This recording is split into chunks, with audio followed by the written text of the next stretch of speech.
Hey, you there. Thank you for watching and welcome to Forge Lines Forever. Today I have a 7v7 custom match here on the most amazing Neuroxis map generator on Viewer Wednesday, which means this replay was sent to me by one of you. Their name is down in the description. Thank you so much to that person. Now let's go ahead and introduce our teams and our players. We have 14 of them, so let's go ahead and start with Team 1 on the northwestern side. Then we'll end with Team 2 on the southeastern side of the map. Taking a look at Team 1. Let's go their backline first. Starting in the north, we have in Chevy Crimson, it is Blarg, 65-16.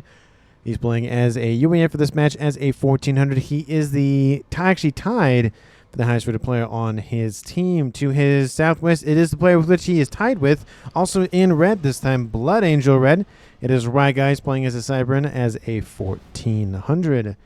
Moving on southward, starting on the western edge of the map here for Team 1's front line, it is aptly colored sockfullofkidz. He is a UEF. He is a 1300 in Snow White. To his northeast, we have in Amethyst Purple, it is Black Phoenix, also playing as a UEF, also a 1300. In the middle here, we have Dimot, also playing as a UEF. He is also a 1300. That's three 1300s in a row. Again, he's also, a UEF. To his northeast, we have aptly colored, aptly named Green Hand, 2288, playing as a Cybran. He is an 1100. And rounding off Team 1 on the northern edge of the map, we have Sandman playing as a Seraphim in Imperial Gray as a 1200. So for Team 1 side of the map, they have 4 UEF, 2 Cybrans with no Aeon, and then 1 Seraphim. Moving on to Team 2's backline, we'll start in the south with the lattice red pink player of Wechethr. He's playing as a Cybran. He is tied for the highest rated player on his team and in the game overall at 1600. To his northeast, in the best color, of course, of Forest Green, playing as a Seraphim, it is Hyper 2001.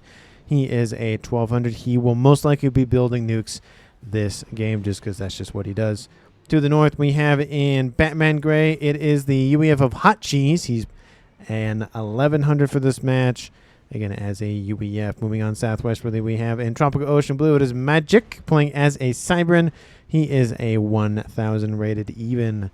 In the middle here, we have in Pac-Man Yellow, it is TwitchMofo. He is also playing as a UEF for this match. Lots of UEFs this game. He is a 1500. And in Regal Purple to his west, the one and only Aeon of the game, it is xTussey, playing as a 1000 rated player, again, as the one and only Aeon of the game. And then rounding off Team 2, we have in Royal Blue, it is Master of Seasons playing as a Seraphim. He is a 1600, tied with Wechethr for not only the highest rated player on their team, but also in the game overall. So for Team 2 side of the max, they have a little bit more evening out in terms of the numbers of the distribution of factions and whatnot on their team. They have 2 UEF, 1 Cybran. Then they have, 2 Cybrans, apologies. That's 2 Cybrans, 1 Aeon, and then 2 Seraphim. So again, the one and only Aeon of the game on their side of the map of xTussey. But that does mean that every faction is present in the game. Nobody is missing out on all of the fun. The likelihood that one faction misses out in a 14-player game is low.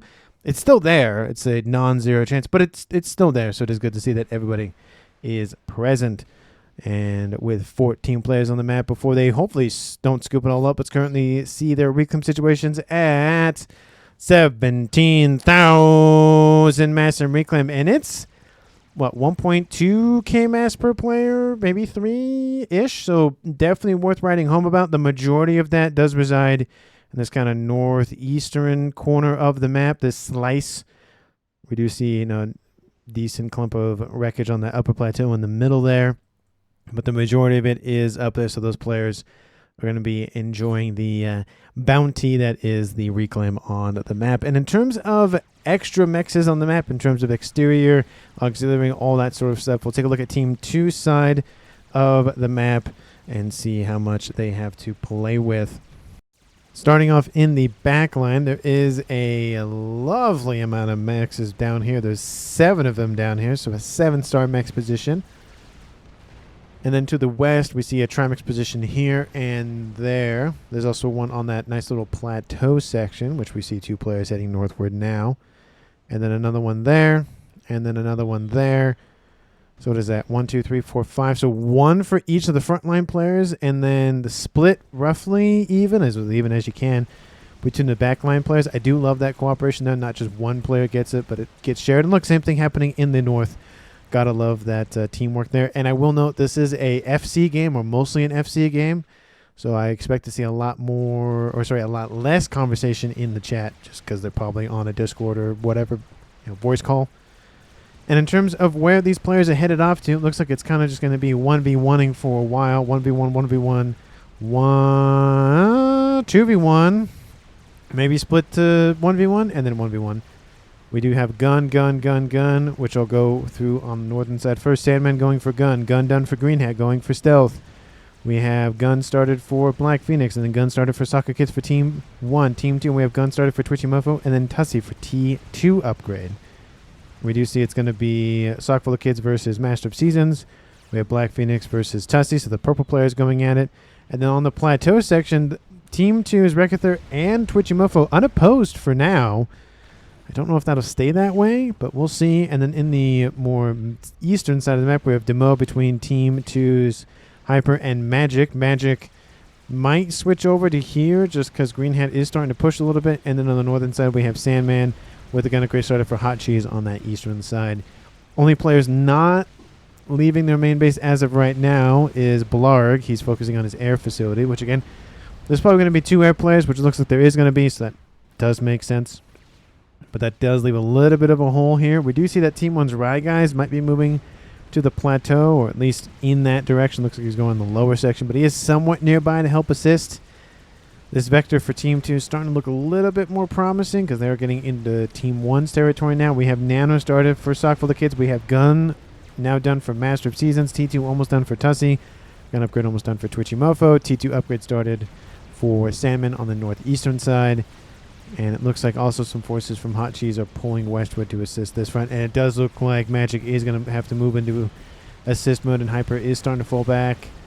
And looks like he's going to be focusing on some nice little land facilities just for some protection that away. Which will take a little bit of attention away from his air grid that he's probably working on building here shortly. But sometimes you have to do double duty once in a while. Sensor package out of here for the only Aeon player of xTussey. Large force trying to create a buffer zone for sockfullofkidz is nano upgrades. Again, masterofseasons has gun online, so does sockfullofkidz. Hit point advantage doesn't really matter at this point unless veterancy is taken into account, which neither of them have it yet. And with the nano, I believe he gets a little bit of hit points. I mean, he starts at 12,000. I think he gets another 2,000 or so. No, 1,500. Because I think that the Cybrans get a little bit more, if I believe. If I'm not mistaken. But it does put them in a decent situation. Not enough, especially with the veterancy now, to be able to survive an explosion from a comm, but it would have helped. It would have been about 500 difference if it was a standard right off the assembly line Seraphim Commander for masterofseasons. T2 started for Dimot in the middle. And looks like Team 1 starting to put a little bit more resources up here to curtail Team 2's movement. I will note it is a very thin corridor, so it just makes it a kill box the entire way down and very easily defendable. Build lines of PD literally or figuratively. And it's just going to be a war of attrition the entire way up, so probably better bet to send more resources this way and this way. Oh, I think first comm become action occurred between masterofseasons and sockfullofkidz, I believe, but that could have happened earlier. I did not notice between maybe Black Phoenix and xTussey, who have actually taken some damage one and another, but we do see gun upgrade helping Black Phoenix out a little bit. T2PD is online, might get one more shot out. Yes, gets one more shot out. It does allow Black Phoenix to get up to 2-star event. xTussey is going for, again, Sensor and T2, so trying to get some PD online. Not looking good, but it's not a terrible situation. It's not great, but it's not terrible. We do see gun upgrade started here for Majk. Gonna hopefully, possibly hope that Green Hat doesn't push too far forward. It is progressing. It's gonna get to 50. He might just have to stick with it to finish it. Green Hat is slowly approaching, so that does buy him a little bit more time. Attack missile started for Sandman to the north. Again, he has Gun and T2 already on board. It looks like Nano has also been started for Master of Seasons. He has T2 also on board. Gun is done right as the comm of Green Hat approaches. He has a hoplite here, going to distract for a brief moment. It's Stealth and Gun and 2-star vet almost versus Majk's no-star vet and only Gun upgrade for Team 2. And in terms of air, we do see T3 air online for at least one player for Team 2. Team 2's other air player has started his T3 upgrade. Both of the air players for Team 1 have T3 air on lock. So a little bit favoring Team 1. Again, a little bit behind for Team 2, but again, not by a terrible amount. Even if Team 1, one of them goes for Bomber, I mean, there's going to be ASFs online soon. That should be pretty well equipped to deal with that Bomber. So not a big deal, but it could be a big deal. We do see Green Hat's not looking too hot here shortly. We do see Team 1's Green Hat's going to get sandwiched between Hotcheese and Majk. Majk is falling back. So maybe they could have killed him off had Majk been pushing, but given it's a 1v1 now, Hotcheese is like, it's not really worth it, and he's going to fall back just in case there's some surprises from Team 1 in store. Western side, the purple players still going at it between Black Phoenix and xTussey. We do see xTussey has now T1 PD online, and Black Phoenix is at actually almost at 4-star vet, to be honest, and progressing quite nicely to that 5th star vet. Of course, that everybody wants to get the maximum amount of hit points. Master of Seasons pushing into sockfullofkidz. It's 3-star vet and Gun and Nano versus Gun, Nano, T2, and 2-star vet. So 92 versus 68 hit points a second between the two. 18,000 versus 17,000. So hit points not only in terms of totals, but also regen favors Team 2's Master of Seasons. But there is a T1 PD there, which is encouraging a little bit more loss in Team 2's hit points. And it looks like one of my little Lego figurines fell off of my desk. That's annoying, what you just heard. Got that for Christmas. It's always nice. Anyway, middle of the map here, we have Dimot. Attack missile started here for him. He is a UEF, which means we might see a Billy Nuke. Again, there are a decent amount of UEFs in this game. 4 on Team 1, 2 on Team 2. So closing in on 50% UEF. The likelihood is pretty high. It's not super high, like 100%, but it's pretty close. It's like, it's like 75. Green Hat falling back again. It's definitely just a walking simulator over there, back and forth like they're playing Death Stranding over there. Western side, we have some gunships starting to encroach on Master of Seasons territory, which he tried to take from Team 1, which doesn't look like he's going to keep. He did deny some mexes. He's done actually a decent amount of mexes for Team 1 on that Western front, so that's good. Overall, it's slightly in Team 2's favor. When I say slightly, it was about 10 mass a second. Now it's about 30 to 40 mass a second. Master of Seasons still getting hit by not only Mongoose, but Team 1 bombers. We saw some Renegades still flying around. And again, the Ilshis, they probably need to move up, but again, sockfullofkidz will get veterancy from those kills. He's already at 4. Obviously, he doesn't know that, but he is also dealing with forces from Black Phoenix now, so he definitely doesn't want to deal with more than he absolutely has to. It looks like the Ilshis are going to have to play the sacrifice role and try to distract the Mongoose long enough to be able to get out of there. Overcharge kills off the shield, and there goes a couple Mongoose. There goes an overcharge, gets sockfullofkidz up to 7.5k out of 10. We do see the gunships are overtaught. We do see the AA is being targeted. We have gunships still hitting Master of Seasons comm. We have ASFs inbound from Wechethr to deal with that. There's a couple of ASFs here for Team 1 as well. And both gunships, at least the T3s, have been eliminated. That will save Master of Seasons for now, or at least buy him more time. But the momentum is in Team 1's favor and is continuing to progress. Ilshis are just running forward to try to slow down this comms movement. You see a couple of those grenade launchers firing off from the Mongoose. And again, the only problem is once the Ilshis are now within range of the Mongoose don't have enough DPS to be able to deal with them fast enough. And there they all go. There's more online and they're underneath shield coverage. So sockfullofkidz doing a very good job using the Mongoose. To be fair, a lot of the Mongoose kind of just get obliterated by, well, the everything. But looks like he's again trying to keep them as far back. Use the range to his advantage. Again, very similar to the hoplite. Use the range rather than try to send them forward like regular tanks, which you just can't do with those units. Speaking of tanks, we have T3 Percy's online. They're not tanks, they're the assault bots, but close enough. We have a hoplite over here. I expect to see a brick or two online for somebody for Team 2 here shortly. And we do see Green Hat still sending some forces in. Majk's now up to 1 star vet, closing in soon. I would expect on 2 just because of all the units right here. And then it looks like the eastern side, for the most part, has kind of just ignored one another and said, that's your side, that's my side, and we'll focus our efforts this way. And that's kind of what's happening. It's essentially a 2v1 in favor for Team 2 just because there's no attacks inbound this way. T3 land is online.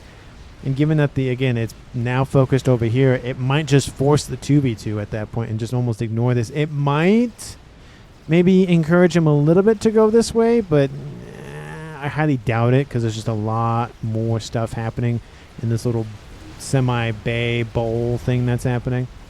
Percy's pushed in the middle. Dimot fires off a missile. Does it hit a Percy? No. Oh, he's got to move. Oh, he's got to move. Percy's already closing on his position. All they got to do is walk forward just a little bit. Oh, he's got to keep going. Does Team 2 know where he is? Oh, they don't. They're just continuing to walk forward. Oh, we have some gunships here. That might be enough. Dimot gets around the little mountain there. Missile inbound again. And misses, but again, lovely attempt nonetheless. Overcharge comes out, wipes out another Percy. It was a close kill, but the gunships plus the nice little overcharge was more than enough to deal with that. Looks like a little help commented by Green Hat talking about this from Majk getting in behind his comm and his forces. We have those gunships inbound immediately. That mech's position did get eliminated, but it still is under Team 1's control. So it's just going to be a little bit of mass loss per second. Master of Seasons looks like back up into the green. Is that 4-star vet for him? That's 3-star vet for him. Wish they made the icon not like light oak tan or something. I wish they made it a little bit brighter or darker or something so it's easier to read. But anyway, most games it's fine, but it's just on the sand map. It makes it very difficult to read because if it's under dark environments or water or something, you can see it. But it has to do with the opacity of the window that pops up for the most part. If it was if there was 0 opacity, then you could see it no matter what. We do.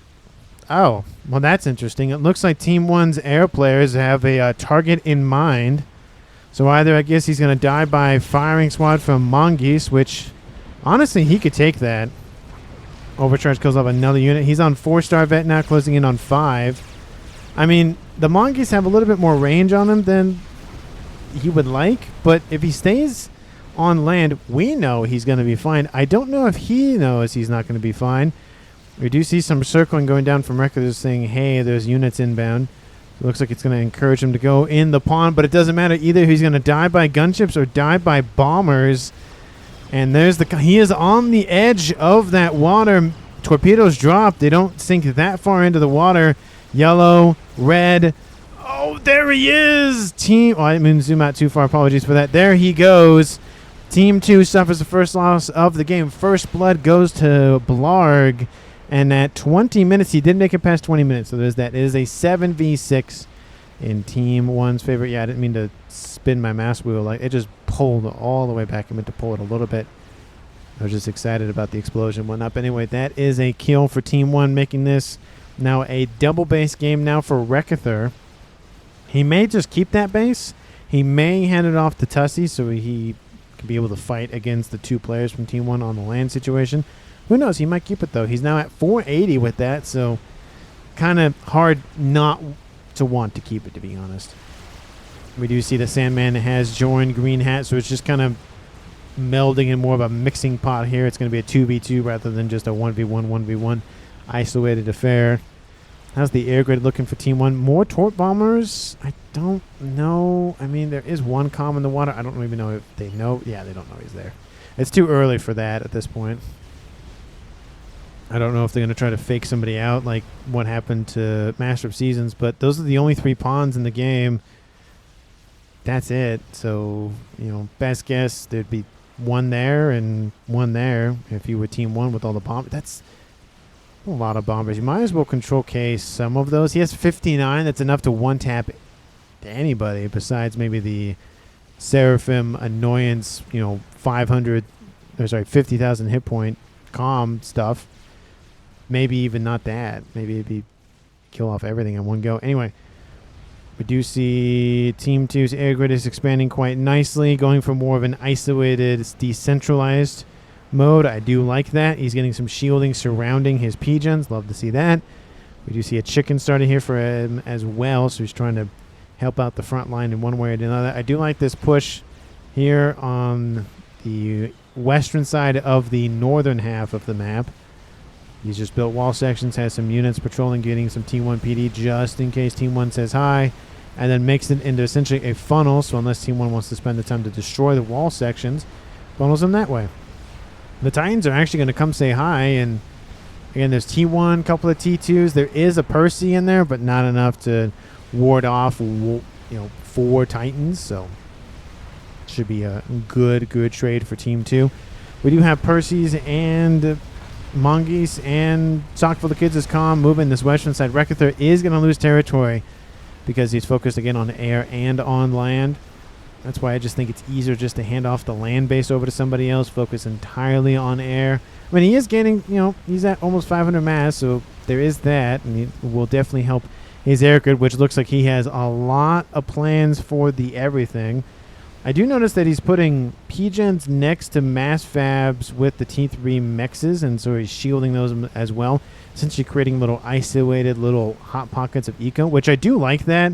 It spreads out the power, so that way it's not a big air grid that click, boom, there goes all your power and your power stalling, and now you have less mass to be producing. I do like that, but it does make it so it's stretched out in terms of when all those projects will be done.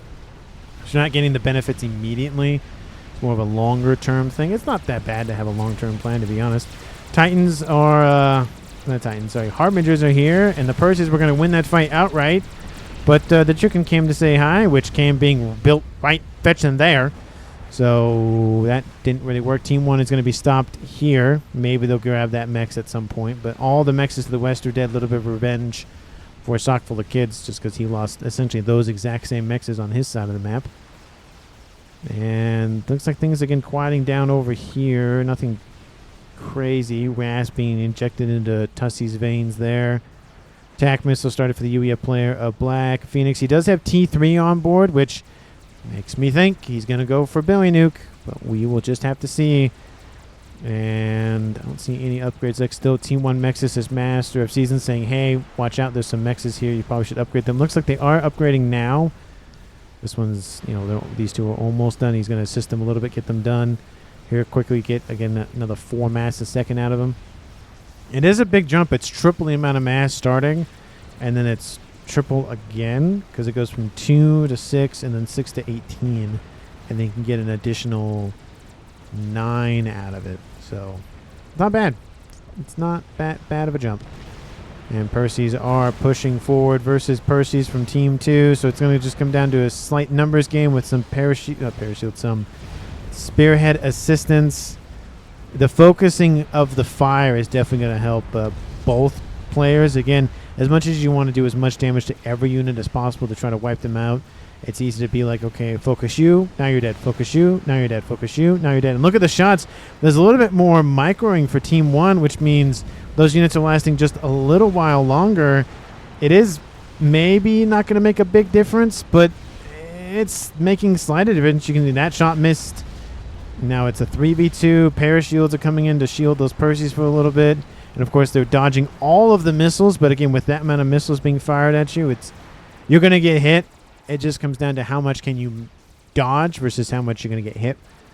So Team 2 wins the fight, but it looks like they could maybe, again, if there was a little bit more dodging, he could have saved maybe a Percy or two, but he's going to get the reclaim field unless he doesn't push forward, so no worries there. Fat Boy online for Team 1 for Dimot.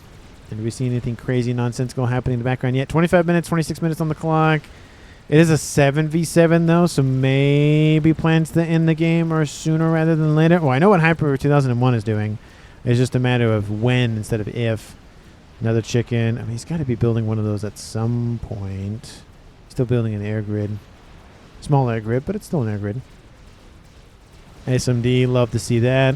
Looks like he's the only one in the game that has one. Right, oh, there's one there for Black Phoenix, and there's one there for Dimot, and there's one there, and there's one there, and there's one there, and there's another one there actually built by Sandman. So Team 2, there's no way he's the only one that has an SMD. No, Hyper does. Okay, but everybody else doesn't. We'll see how that plays out. I think you need more Torps. Right? Did he get more of them, or is it still those 59 of them? He has 60. He went up 1. He built 1 more just to have an even. You know, 1 more is not too bad. Get a nice little round, 5 squads. Sorry, 5 squadrons. Apologies for those torpedoes. And at 27 minutes almost on the clock, Team 1 at 2.4k mass, Team 2 2.3k mass. The leaders in that, of course, are Wechethr on double base at 640, and then right behind him, somewhat nearby him, is Hyper and TwitchMofo over 400, and then for Team 1, Blarg and RyGuys are above 400, and then everybody else is below that for both teams. So we can definitely see who the leaders in the eco are, just de facto due to the fact that they're behind a line of players, which means they can focus a little bit more on ecoing and not have to worry about rebuilding and all that stuff. You have to spend extra mass for the same thing. It helps to be a little bit more efficient. But the Billy Nuke is done for Team 1's Black Phoenix. The first one is done, ready to go. We've still only had, in a 14-player game, only 1 player dead at 27 minutes. And granted, he died at 20 minutes. Is crazy to me because usually it's just boom, boom, boom, boom, boom. And I can't keep up with him, and I have to do the little picture-in-pictures. But only 1 kill. Not bad. Not bad for a 14-player game. I don't think I'll ever see a game where it's this many players and nobody dies and it's a win by recall. I don't think I'll ever see that. Because somebody's going to have a Cybern comm, somebody's going to try to telemaser somebody or something, and it's just not.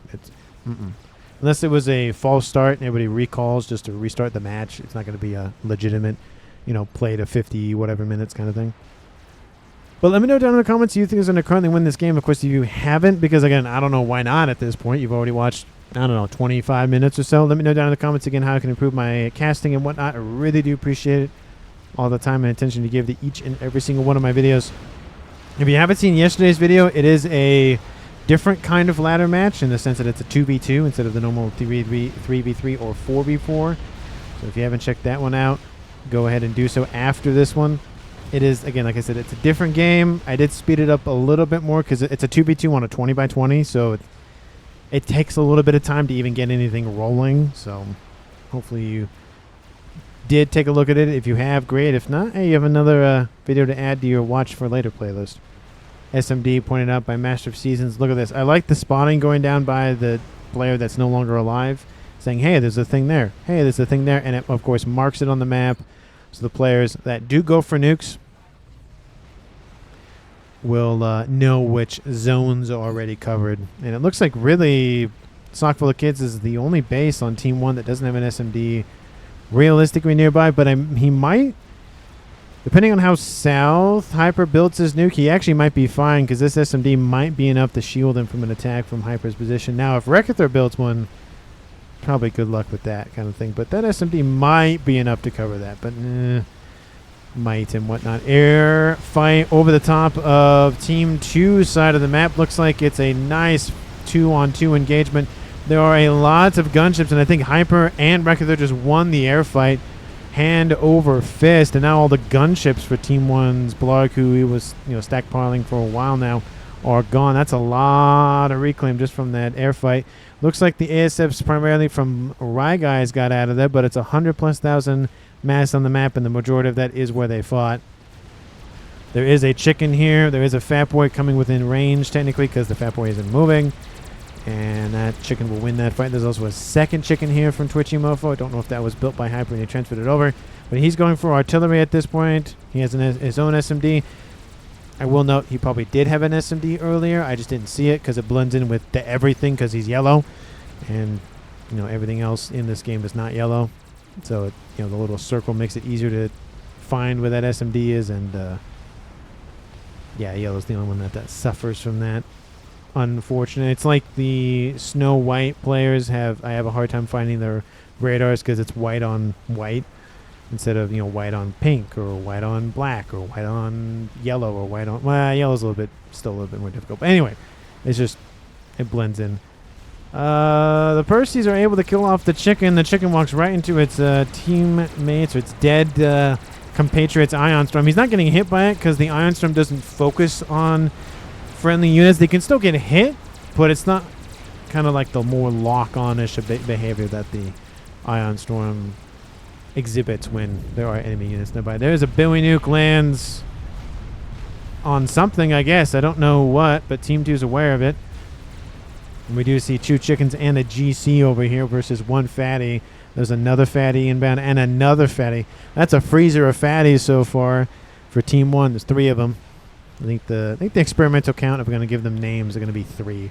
Because 1, you know, is solo, 2's a couple, and 3's a party. So I feel like if it's going to be a party of something, it might as well be a, you know, a freezer of fat boys. I still think I got to find names for everything else, but I was thinking barrel of monkey lords because a barrel of monkeys.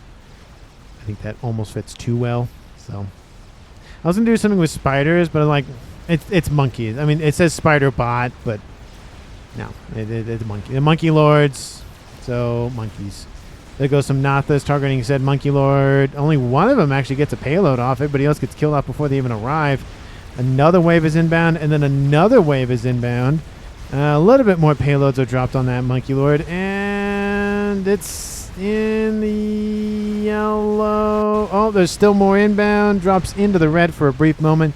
The fat boy might be enough to kill it. The second monkey lord is going to be a different story, but there was a lot of loss in Natha lives. We do see second nuke already online. He's going to build another one. And he's going to build another one. And he's going to build another one. And he's the definition of just build a bunch of silos instead of building one of them and focusing on it. Again, the advantage is that you can fire simultaneously. The downside is you have to then load 5 silos instead of loading 1 silo. So fire rate will be low, but you know, burst of firepower is going to be immense. And you can kind of overwhelm SMDs that way by firing at the same time like that.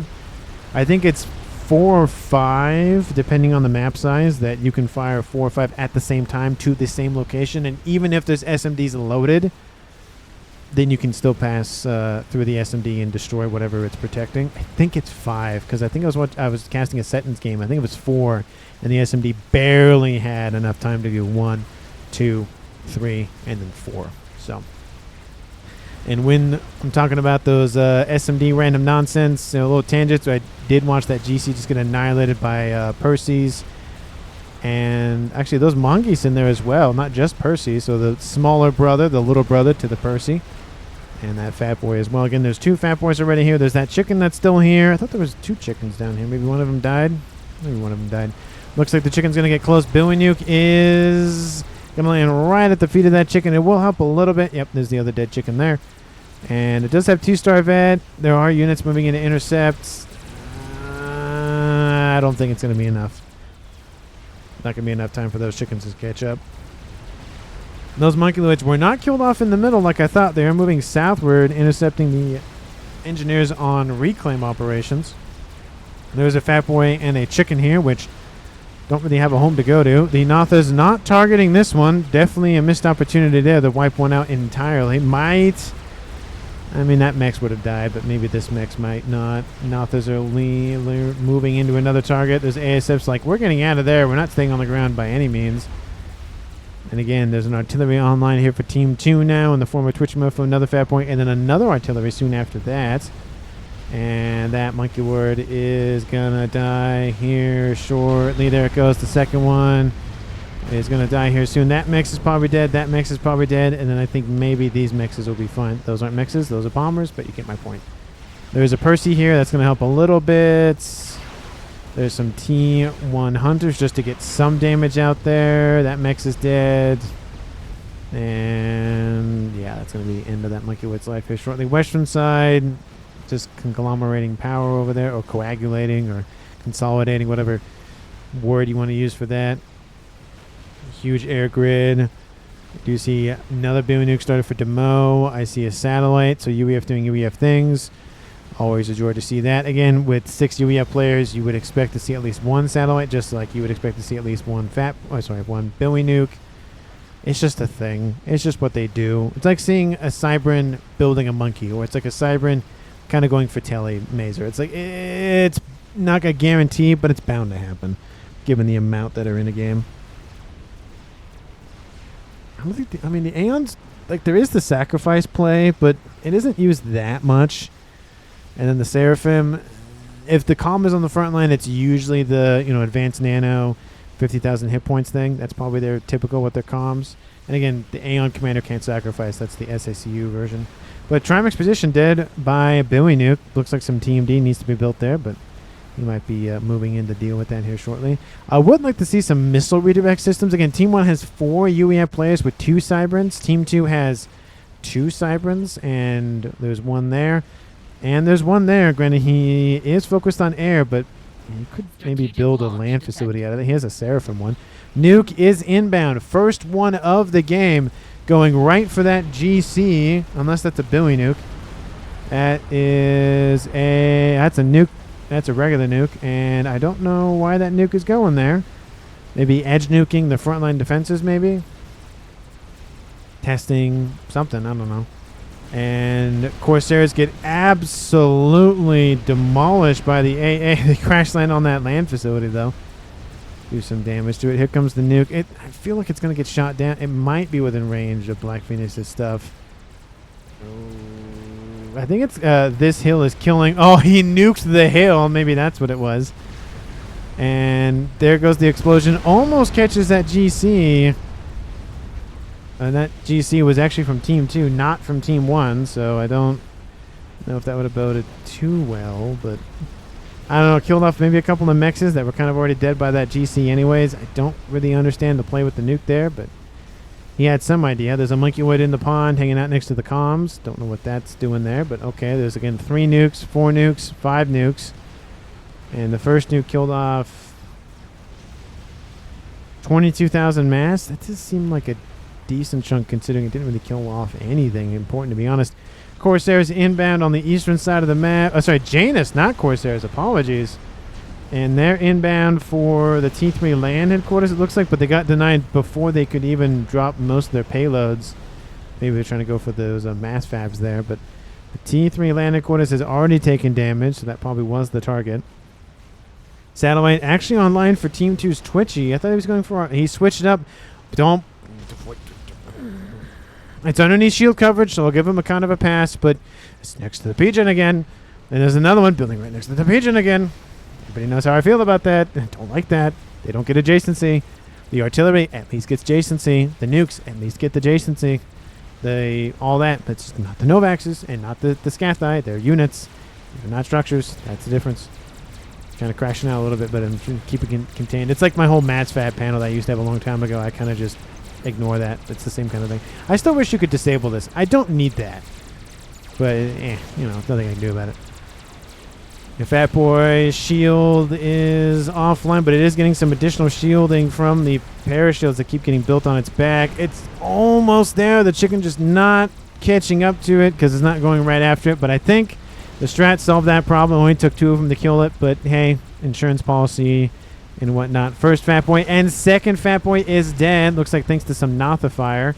And obviously 2 Fat Boys from Team 2. So nice win there. Billy Nuke is inbound from Dimot. No. From Black Phoenix. Still no loyalists running around the map. Which I still think that's so unfortunate. And the tanks, they're not called tanks. They are called assault bombs. Those bricks. For some reason I thought they were tanks. They are not. Billy Nuke lands. It hits the shielding. And here come the Janus. Say absolutely not. Oh, and they bake that thing in holy hellfire. That's for sure. One Janus actually does get killed by some AA in the area. And some flak rip it apart. Some of them are going to curve to the right. Janus is going to get another pass. The shield is going to maybe try to kind of hold. Maybe, possibly, maybe. And there go the ASFs wiping the rest of the Janus out. There goes the Fat Boy. It's losing some hit points. I will note, but because the Janus hit the shielding, the AoE on the fire doesn't go all the way down to the surface. So it does give a little bit of assistance with that for the Fat Boy staying alive.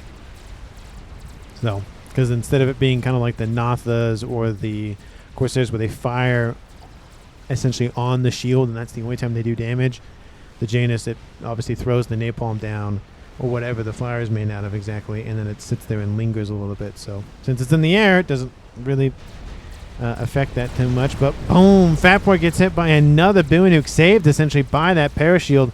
I think that would have been a direct impact if it wasn't for that parashield essentially walking right into its way. Is it trundling? Do those have treads? They have wheels.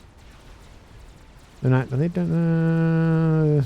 They ran over, walked over. I mean, they have treads, so that's why they trundle. But still haven't fixed that visual glitch, so it still bugs me that it didn't used to be like that. I don't know what happened, but it just does that now. Satellites focusing on the air grid to the northwest for RyGuys. We have a satellite started for Team 1's Dimot. It looks like the satellite from Team 1's Blarg actually maybe got canceled or something because nothing else is damaged. And he's going for the overcompensator himself, the Mavor T4 ultimate range artillery. I mean, technically the Salvation and the Scathus have infinite range. Same with the Mavor. But, you know, it's a big, long, giant object. And it's exerting its presence on the battlefield. That might be one way to put it. So, you know, we gotta have some comments about it. Oh, all those Nothas fired at the Monkey Lord wreck. That's unfortunate. Because never mind.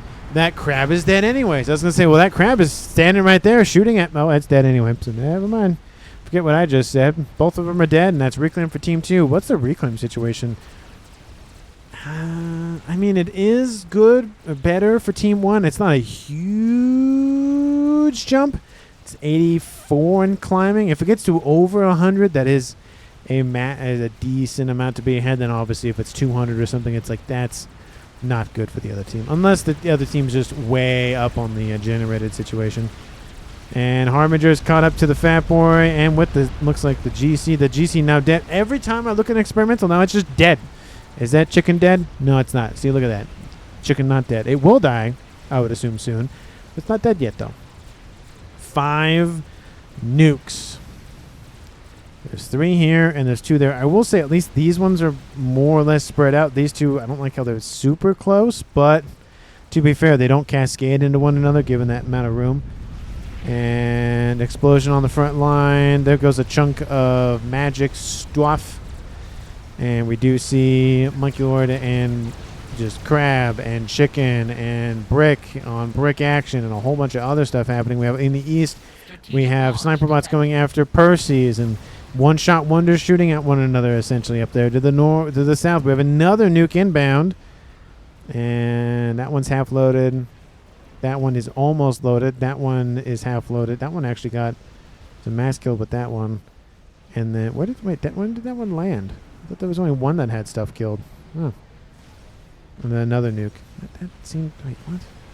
When did that one fire? I don't remember that one firing. And it looks like it's inbound for where the Fat Boy is. Maybe. They are kind of just sitting there. Yep, there it is. That Fat Boy is going to die here shortly. That's going to be a great nuke for Team 2. Kaboom! Kills off about a charge or so of Percy's. Kills off that Fat Boy and no reclaim for him. And I think it was this one down here. 42,000. So he's at 42,000 with that one. He's also on 40,000 with that one. And he's on 22,000 and soon to be more, I'd imagine. That one's firing almost immediately after it loads. Looks like it's inbound for... That's a lot of PD there. And artillery. They will open the door for the land forces to push in. And another nuke right after that. See, look at that. Just one after the other, after the other, after the other. You can't do that with one silo. Oh, strats are inbound. How's Dimot looking? Not looking too hot. There's some cougars nearby. I can make a joke. I'm not going to make a joke. And there goes the bomb drop. They drop all the payloads. Looks like he maybe missed a little bit. Some of them didn't look like they actually released a payload.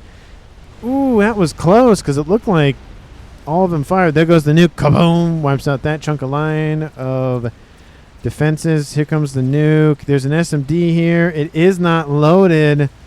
Is there any other SMD in the area? No, there's not. The shields are down anyway, so it doesn't even matter. That grid is not going to have a fun day. There goes the Novax. Boom! The SMD still fine, though. However, huge amount of mass fabs dead. 5 T3 mechs is dead, and everything else in between. And the satellite dead. He was building his own nuke. I don't think that's going to happen, at least right now. Artillery looks like it's targeting this position for Green Hat. He's not looking good. Looks like he got hit by some AoE from his nice little P-gens there. But this was this nuke, right? Only 59,000? Only, what, 30-something thousand? Ah, it doesn't seem right. That seems way... Oh, okay, 142. That makes way more sense. Like, there's no way it was just 35,000 mass for all that. No way. Yeah, 142. That makes way more sense. Another nuke is inbound. Well, that's... Oh, that's the Billy nuke. That's what it is. I'm like, that's a little awkward. But no, it's the Billy nuke. Artillery is targeting the Mabor. The Mabor is almost done.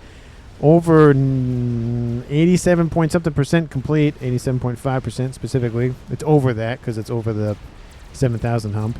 Nuke is inbound for Green Hat's position. Is there an SMD in this base? There are a few of them. Needs to keep those shielded. Here comes the nuke.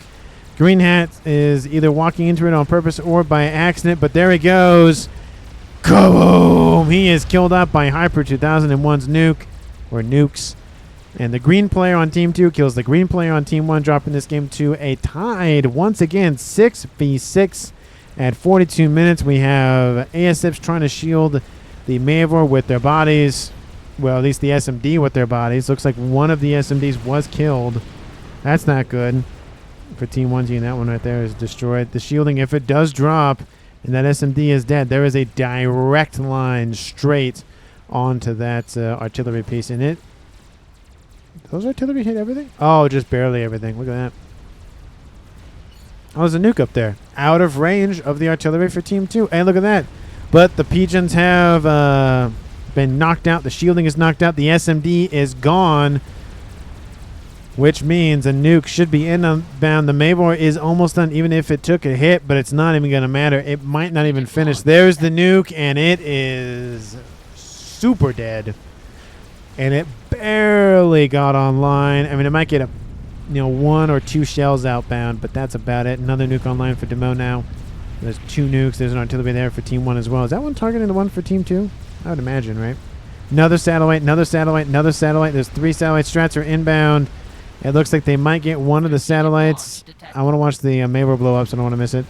They grab the SMDs. That's going to be great for Team 1. Is that nuke inbound? It is inbound. Where's that inbound? No, there's the inbound nuke for Team 2. Oh, yeah, that's going to be very explosive for Team 1. That's going to be a nice little revenge. But the Mabor, I mean, it gets, what, a couple of shells out, looks like? Yeah, there it goes. Was it going for that artillery installation, I'd imagine? I'd imagine it was going for that. Boom, nuke lands over there. But here comes the nuke, and there it goes. Boom! Another great nuke by Hyper 2001, assisted by TwitchMofo's satellites, which unfortunately he will not keep because that nuke is inbound. Number 5 was going to be built, and he's like, nope, going to get my engineers out of there so I can at least rebuild some of this.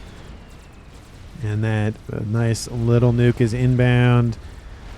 It's a tiny little thing compared to the nukes that the UEF built, but boom! I mean, a little bit of criticism. It could be a little bit further over, but he probably was worried about any additional SMD coverage, so I don't blame him. He killed all the stuff off.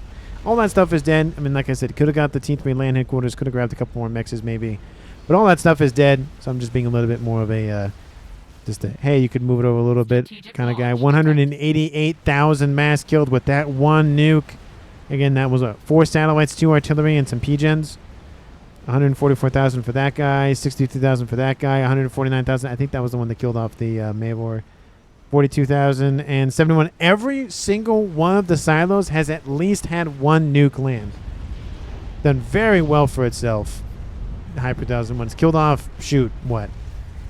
150, let's round it up, 300, 350, 400, closing in on 500,000 mass with just nukes, and that nuke's going to land a little shy. It kills off a couple of units. Boom. I'll give him a boom. Not really that much, though. Artillery is now targeting the mexes in the background for Blarg and for RyGuys. Ooh. A little bit close to that little mass fab farm there. Like 6 nukes. This sock full of kidz. I mean, it's Hyper 1001. I mean, I don't know how many games I've casted with him at this point, but that's usually his MO. It's like Ferv going for a Billy nuke. It's usually his go-to is nukes, or in Ferv's case, smaller nukes. And portable, and sometimes more devastating. Sometimes. Not always. Sometimes no. In terms of eco, Team 2 is still winning. It's 4,000 for Team 1 to 4.4, so it's a 10% lead roughly. And again, at 4,000 mass total versus 4.4, you're kind of going to notice the difference, but honestly not by much. The main thing we're going to notice right now is Team 2 is really pushing northward with all of that land experimentals. There are that T2 artillery firing at them? I'd imagine. I don't think that'd be T3. I don't see any. Yep. SMD is here. It's 5 loaded, so that's the thing. There are some Nothas inbound. He might get them. He might get it. It's going to be close, however. 46 minutes on the clock. Shield is going to maybe do enough work. Nope, not enough. That's it. There goes the SMD. The nuke will be inbound shortly, and that's a dead base. Another nuke is inbound. Another nuke is inbound. Oh, he sent 2 in, it looks like. Just one slightly to the left to really blow up that base. And now there's one inbound for this base. The mexes that were built there. So here comes one, and here goes the second one. I don't think Sandman's going to get out of there. So main production is now dead for Sandman. Kaboom! There he goes there, and there comes the second nuke. Will he be in between both of them and survive? Nope. Kaboom! And then all the mass and power gets destroyed. Nice kill there by Hyper. That's number 2 for him, I believe. And here goes another nuke. Kaboom! Wipes out, 5 mexes there as well. He's done, again, stacked, says Dimot. We have a Scathus inbound shooting from Wechethr's position. We have satellites trying to take that out. Good luck with that. Just because I think there's just a lot more momentum. It's literally on the map. This entire eastern side is gone. Team 2 has a decent amount of, again, a freezer or so of Fat Boys and a lot of support behind them. And Team 1 just does not have the stuff. They would have had the stuff maybe if that Mavor lasted longer, but the SMDs were the weak point for Team 1 over there. We do see another satellite now online. Mavor is started barely, but I highly doubt it at this point. With 5 nuke launchers, you should power stall. Never, says Rick. And even if he did, for maybe even a couple of seconds, I mean, maybe a P-Gen would get hit. I would assume the shield generators would be hit at a bare minimum. I mean, he's rebuilding more of them as we speak. He also has some Seraphim ones, so it kind of helps the numbers a little bit with the shield strength and whatnot. Strats are inbound for something. There's a nuke down here for Wechethr, because why not? Another one of those Hostue T3 strategic missile launchers. Is that a Billy nuke? Is that a regular nuke, or is that a Billy nuke inbound? Looks like that's a regular nuke. Here comes the nuke. It's going to get some of the frontline stuff. Not a lot, though. Kaboom. And he doesn't care. He's just launching them as much as he can. Speaking of launching, Team 1 launches out their nuke in the north. Another nuke is loaded. Gotta fire the nuke when it's loaded, or unless you have a specific plan in mind for why you're waiting, fire it as soon pretty much as you get it, because the longer you wait, the less chance your opponent has to build an SMD to counter you or load an SMD. Why not? Why did recall not pass? Oh, that's odd. Oh, this is going to be a good nuke for Dimot, though. That's going to be 3 Fat Boys dead. Not the freezer of Fat Boys. No, gumdrop buttons. There goes that. Another nuke lands down there. Kaboom! And kaboom. And boom. That's probably a Billy nuke, but I also said boom. There's lots of explosions happening. It's like fireworks, but they're on the ground. And that nuke is still alive. Yeah, good luck with that. The 2 satellites are still over there. That's something. And that artillery from Team 1 is somehow still alive, which is... Oh, it's being shot at now, to be fair. And looks like another nuke's going to land up here from Team 2's Hyper. Kaboom! Wipes out 5 mexes there and some SACUs. Is Team 1 going to recall? Nope. Is Team 2 going to recall? Nope. I mean, you wouldn't assume, but we had a game a couple of days ago. I think both teams had recalls, like, active at the same time for whatever reason. Team 1's going to make, I think, maybe 1 or 2 final-ditch efforts, but I just don't think it's going to go anywhere. I mean, even if the chicken does a decent amount of damage, even if it wipes out a couple of nukes for Team 2, it's not going to matter at this point. Looks like that nuke did get shot down, though. Looks like I think I caught that. At this point, there's more nukes landing that are getting shot down. Artillery targeting Dimot's position. His nuke is still alive. His shield is not looking too great, but it's still going. There's 2 artilleries here over here from Majk. And Bomber drops another payload, kills off the chicken there. Again, xTussey is still pumping out shots. And I'll do a total count at the end of how much mass those nukes killed for Team 2, because that is a lot. Team 1 has 60 plus an 88, so maybe round up almost to 250. There's the recall vote from Team 1. Only 3 kills in a 7v7 game. Man, Twitchy's like, thank goodness. But again, it was going to be sooner rather than later, to be honest. I mean, you have a xTussey, 2 regular artillery, regular being T3 artillery. You have 5 nukes, plus a Awasa bomber that he could throw at that, or that, or that, or that, just something. I mean, Team 1 kind of had an air grid left, but there really wasn't a big one like there once was. We have some SSUs over here. But in terms of the nukes, how much mass did all these kill? 50,000 plus an additional 1. So that's 200 right there, almost. Again, these are all rounding. 176, so that's 375. And then 375, 575, 615. And then another 715. So let's say 800,000 mass killed with all of those nukes. He did very well for himself. That was, I mean, he just carpet bombed Team 1, and that was pretty much the game. I will note, however, that huge assist by TwitchMofo killing off that Mavor. Because if that thing was online for any decent amount of time, guess what would have been hit first? Granted, this would have been hit too, to be fair, initially, but Team 1 had kind of a plan for that.